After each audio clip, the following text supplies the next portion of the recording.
Hello students, welcome to my first video on enthalpy of chapter 6 thermodynamics. In this video, I will explain about enthalpy, significance of enthalpy change and about exo and endothermic reactions. Now, let's get to know what enthalpy is. Enthalpy. It is represented by capital H. It is nothing but heat content of a system. Enthalpy is a state function. And what is a state function? It is a property on which the state of a system depends. Enthalpy, being a state function, depends only on the initial and final states of the system and not on the path followed in changing the state of the system. Remember, in the last class I taught you about some important results for isothermal and free expansion of an ideal gas.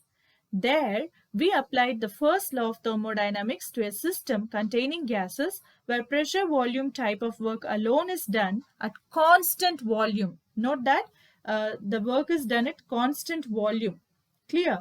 That is how we arrived at this equation, that is delta U equal to QV, where delta U is the change in the internal energy of the system and Q is the heat absorbed by the system from the surroundings, or it may be the heat evolved or released from the system to the surroundings at constant volume.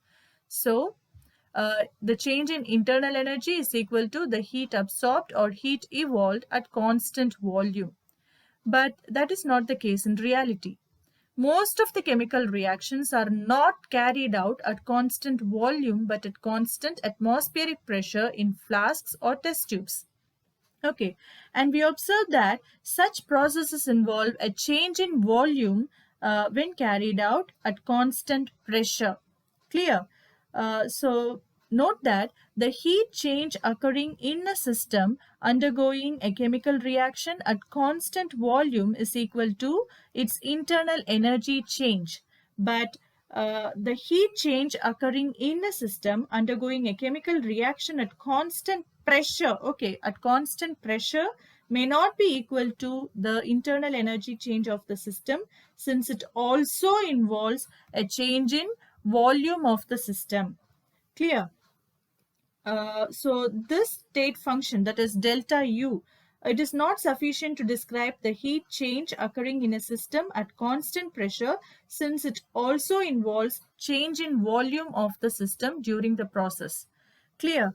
So therefore, in order to relate the heat changes at constant pressure with the state function, we need to define a new state function called enthalpy, which may be suitable under these conditions. For this purpose, let us apply the first law of thermodynamics to a system undergoing heat changes at constant pressure. Okay, first law of thermodynamics is given by this equation, that is delta U equal to Q plus W, where delta U is the internal energy change, Q is the heat. Okay, it can be the heat absorbed or heat released by a system. W is the work done by the system. And since we are dealing with a system which undergoes heat changes at constant pressure, Q can be written as QP. Here QP denotes the amount of heat absorbed or released by a system at constant pressure. And we know when a system undergoes heat changes at constant pressure, it is accompanied by a change in its volume. So we need to incorporate volume term also in this equation. Okay, we know work done by a system is related to the change in volume by the equation W equal to minus P delta V. Okay, so we can substitute this term in equation 1. And when we do that, we get this equation, that is delta U equal to QP minus P delta V. If we bring this term to the left hand side of the equation and on rearranging this equation, we get QP is equal to delta U plus P delta V. Okay, this is how we relate the heat changes occurring in a system undergoing a chemical reaction at constant pressure with its internal energy change. Okay, in this equation, the volume change occurring in the system is also taken into account. So, the heat absorbed or heat released by a system is equal to the sum of its internal energy change and the product of the external pressure and volume change taking place in the system. Consider a system in its initial state. Okay, in the initial state, let U1 be the internal energy of the system and V1 be the volume of the system. Suppose the system absorbs heat at constant pressure, what will happen? Since the system is absorbing heat energy, the internal energy of the system would increase from U1 to U2, and since the process is taking place at constant pressure, this will be accompanied by an increase in the volume from V1 to V2. Okay, so this increase in the internal energy and volume of the system is given by delta U equal to U2 minus U1 and delta V equal to V2 minus V1. So this is the change in internal energy and volume that has taken place during the process. Okay, now on substituting equations 4 and 5 in equation 3, what is equation 3? QP is equal to delta U plus P delta V. On substituting these two equations in equation 3, we have QP equal to U2 minus U1 plus P into V2 minus V1. Okay, on rearranging this equation, you have U2 plus PV2 minus U1 plus PV1. Okay, since the internal energy, pressure and volume are state functions, the sum of internal energy and PV must also be a state function. Clear? So, we can define another thermodynamic function, that is enthalpy. It is given by capital H. Okay, the thermodynamic quantity which is obtained by the sum of U and PV is called heat content or enthalpy of the system. Okay, that is given by H equal to U plus PV. Okay, you are equating U plus PV to a new state function which is H. Okay, so enthalpy or heat content of a system may be defined as the sum of the internal energy and pressure volume energy of the system. Okay, so we can substitute this equation, equation 7 in the terms given in equation 6. So we can rewrite equation 6 as QP is equal to H2 minus H1. Okay, we can simplify this and write it as delta H. Okay, delta H is the enthalpy change that has happened in the system. Okay, since enthalpy H is a state function as it depends on internal energy, pressure and volume, all of which are state functions, delta H is also a state function. Okay, since QP is equal to delta H and since delta H is a state function, QP is also a state function. Now let's look at the significance of enthalpy change, delta H. Okay, what is the importance of delta H? Let's see. Consider a system undergoing finite changes at constant pressure. Now, what do we mean by finite changes? It means measurable changes. Okay, the system changes from initial state 1 to the final state 2 at constant pressure. The enthalpy change delta H of the system may be expressed by modifying equation 7.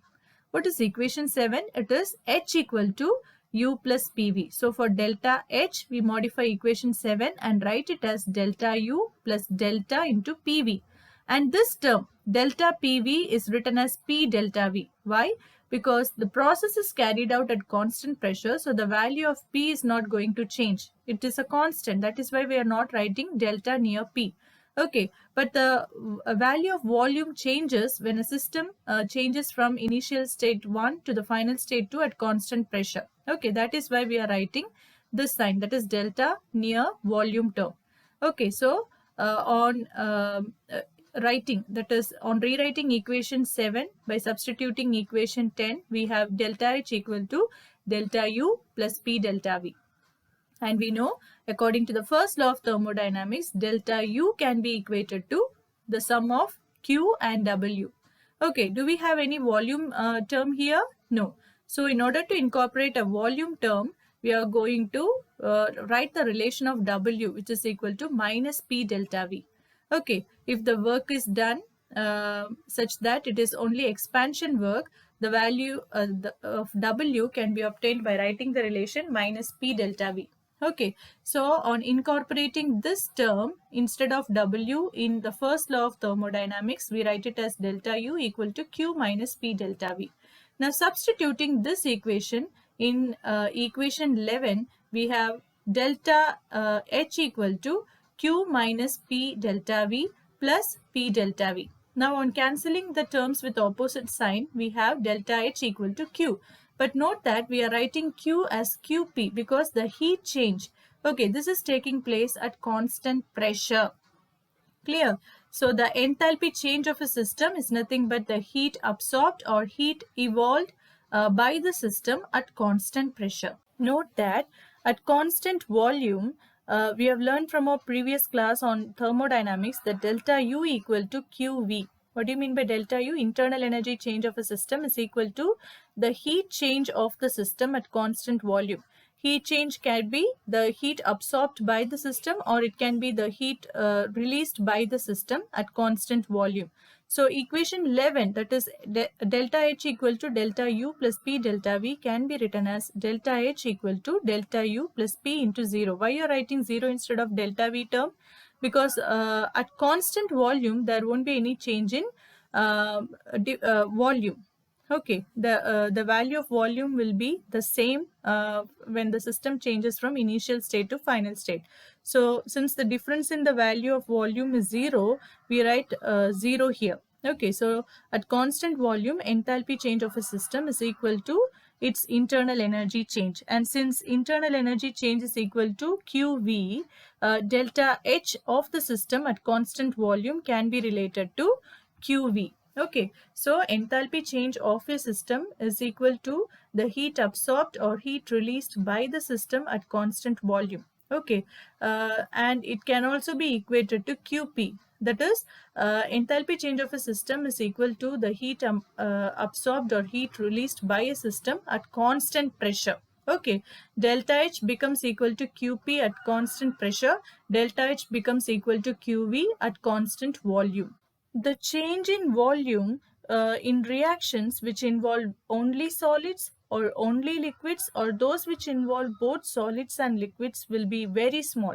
This is because solids and liquids do not suffer any significant volume changes upon heating, unlike gases. Okay, so in these cases, delta H will almost be equal to delta U. For reactions involving gases, the volume changes become significant upon heating. Let us consider a reaction involving gases taking place at constant temperature and pressure. Let VA be the total volume of the gaseous reactants, VB be the total volume of the gaseous products, and let NA and NB be the number of moles of gaseous reactants and products involved in the reaction. Okay, using the ideal gas law, which is PV equal to nRT, we can write PVA equal to NART as equation 16 and PVB equal to NBRT as equation 17. Now on subtracting equation 16 from equation 17, we can write P into VB minus VA equal to NB minus NA into RT. Okay, this can further be simplified and written as P delta V equal to delta NG into RT. Okay, here delta V gives you the volume changes that take place in the reaction involving gases at constant pressure, and delta Ng gives the value of the difference between the number of moles of gaseous products and gaseous reactants. See, delta Ng equal to number of moles of gaseous products minus number of moles of gaseous reactants. So delta Ng is mathematically written as Nb minus Na. On substituting the value of P delta V from equation 18 in equation 11, which is delta H equal to delta U plus P delta V, we get delta H equal to delta U plus delta NGRT. Okay, and we know, we have already derived that delta H equal to QP at constant pressure and delta U equal to QV at constant volume. On substituting these two terms instead of delta H and delta U respectively, we can derive another relation that relates QP and QV as QP equal to QV plus delta NG RT. Let's solve problem number 6.5, which is given in your NCERT book. If water vapor is assumed to be a perfect gas, molar enthalpy change for vaporization of 1 mole of water at 1 bar and 100 degrees Celsius is 41 kilojoules per mole. Calculate the internal energy change when 1 mole of water is vaporized at 1 bar pressure and 100 degrees Celsius, and when 1 mole of water is converted to ice. Okay, so we are asked to calculate internal energy change when 1 mole of water is converted from its liquid state to gaseous state, and when it is converted from liquid state to solid state. Okay, so let's start solving the problem. The vaporization of 1 mole of water is represented by this equation. That is, 1 mole of water in the liquid state is converted to 1 mole of water in the gaseous state, which is nothing but water vapor. Okay, and in the question, we are supposed to assume water vapor to be a perfect gas. They have asked us to assume water vapor to be a perfect gas. So, we can use this relation to calculate the internal energy change during this transformation process. Okay, so we will take this relation, that is delta H equal to delta U plus delta NGRT, because we are assuming water to behave as a perfect gas. And here we have a gaseous product in the reaction. That is why we are selecting this equation for calculating the internal energy change during this transformation process. Okay, so on bringing delta U to the left hand side and delta H to the right hand side, the equation becomes delta U equal to delta H minus delta NGRT. Okay, the value of delta H is already given in the question, which is 41 kilojoules per mole. And the temperature at which 1 mole of water is vaporized is 100 degrees Celsius. So T is 100 degrees Celsius, and we need to convert it into Kelvin scale. How would we do that? We would add 273 with 100. So that becomes 373 Kelvin. Okay, now we choose the value of R to be 8.314 kilojoule per mole per Kelvin. Only then the delta U value will be in kilojoules per mole. Okay, so for this purpose, we are choosing this value of R. Okay, in this process, the value of delta Ng is found to be 1. How will you calculate the value of delta Ng? It is the difference between the number of moles of gaseous products and the number of moles of gaseous reactants. Okay, here we have 1 mole of water in the gaseous state as product. Okay, so the number of moles of gaseous product here is 1 minus the number of moles of gaseous reactants. But here, look, 1 mole of water is in the liquid state. It is not a gas. Okay, so delta Ng is given by 1 minus 0, which is equal to 1. Okay, that's how we get this value. Now, on substituting all these values in this equation, we have delta U equal to 41 kilojoules per mole minus 1 into the value of R. It is 8.314 into kilojoule per mole per Kelvin into 373 Kelvin. Okay, on solving this, you get 3.096 kilojoule per mole, and you subtract it from the value of delta H. So on solving this, you get 37.904 kilojoule per mole as the value of internal energy change that occurs when the system, that is 1 mole of water in the liquid state, is converted to 1 mole of water in the gaseous state. Now let's calculate the internal energy change when 1 mole of water in the liquid state is converted to 1 mole of water in the solid state. But look at this equation. Okay, this equation represents the transformation of water in the liquid state to solid state. But here we don't find the presence of any gaseous reactant or gaseous product. Since this reaction involves a solid and liquid, the change in volume, that is delta V, during the process is negligible. Okay, the change in volume during the transformation of water from the liquid state to solid state is very negligible. That is why we choose this relation, that is delta H equal to delta U plus P delta V, in order to calculate the value of delta U. Okay, here in this equation, we don't have any gaseous reactant or product. If we had water in the gaseous phase, in the reactant or product side, we would have chosen this equation for calculating delta U.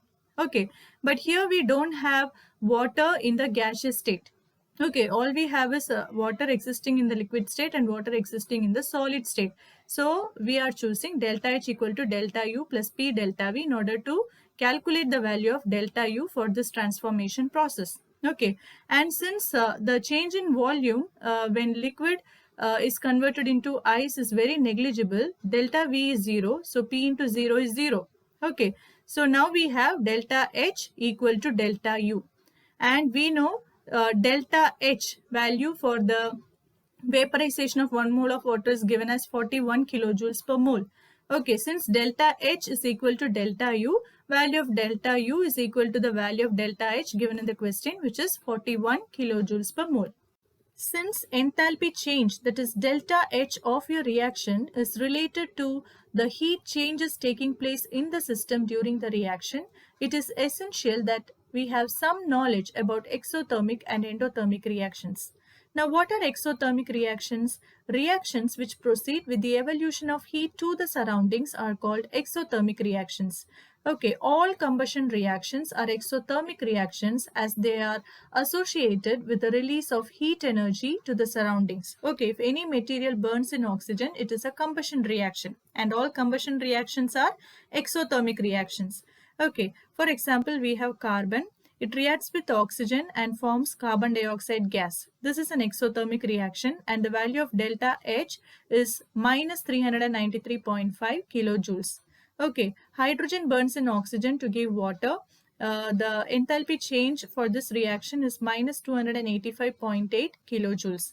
Now, what are endothermic reactions? Reactions which proceed with the absorption of heat energy from the surroundings are called endothermic reactions.